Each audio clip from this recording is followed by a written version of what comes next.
দিও না, না পাটা চলে যেতেছে বৌমা গো।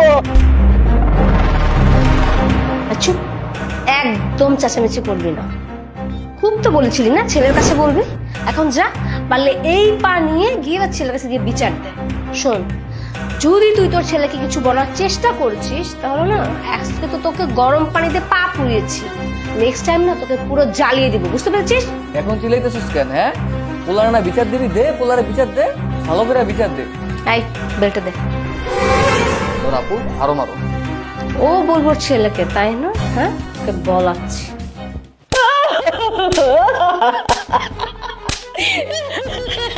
মায়েরও না বৌমা, মায়েরও না।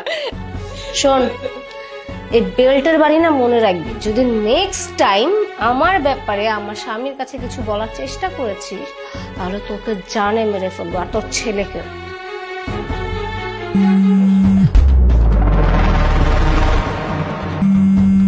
এই বুড়ি, তোর ছেলে ফোন দিয়েছে, একদম টু শব্দ করবি না। হ্যালো, কেমন আছো? এই তো আমি তো ভালো আছি, তুমি কেমন আছো? মা কোথায়? মা যাচ্ছে, মার খেয়াল রাখতেছো ঠিকভাবে? হ্যাঁ, মাও ভালোই আছে। আচ্ছা, একটু মাকে দাও না, কথা বলি। মাকে দিব, আসলে মা না একটু অসুস্থ, বুঝতে পেরেছো? তাই মা হচ্ছে তার নিজের ঘরে শুয়ে আছে। মা ঘুম থেকে উঠুক, আমি তোমাকে কল ব্যাক করব। আচ্ছা আচ্ছা বাব, শোনো, মায়া তো অসুস্থ, মার তো ট্রিটমেন্টের জন্য টাকাও প্রয়োজন। তুমি মায়ের জন্য এক্সট্রা ট্রিটমেন্টের জন্য টাকা পাঠিয়ে দাও, আমি সেই টাকা দিয়ে মাকে মেডিসিন কিনে দিব আর ডক্টর দেখাবো। ঠিক আছে, চিন্তা করো না।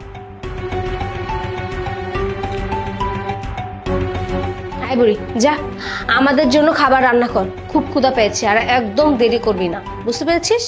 ভাই চল।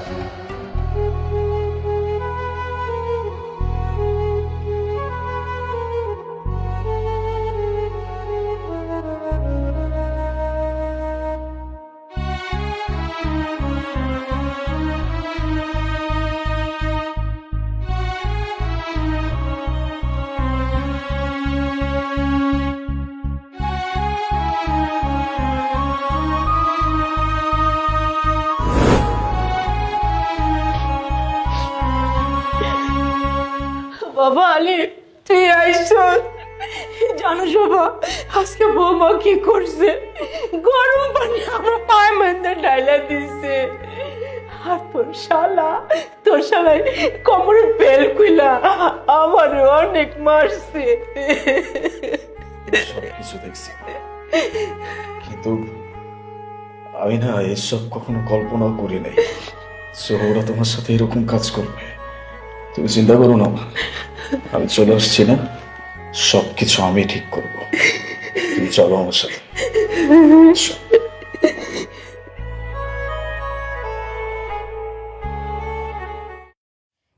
কি ব্যাপার, এখনো খাবার নিয়ে আসছে না কেন? অনেকক্ষণ হয়ে গেল। মা, মা,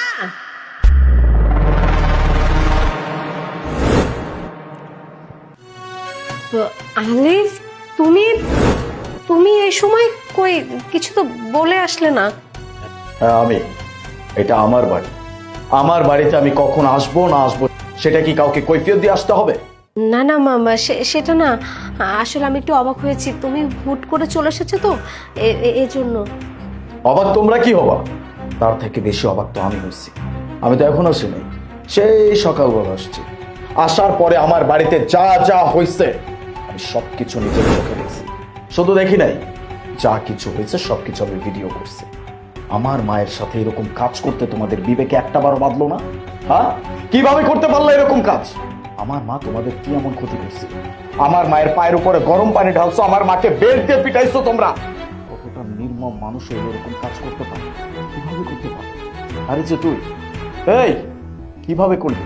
সেই গ্রাম থেকে তোকে এখানে নিয়ে আসছিলাম, বন্ধু হয়েছে একটা, তুই একই হইলি।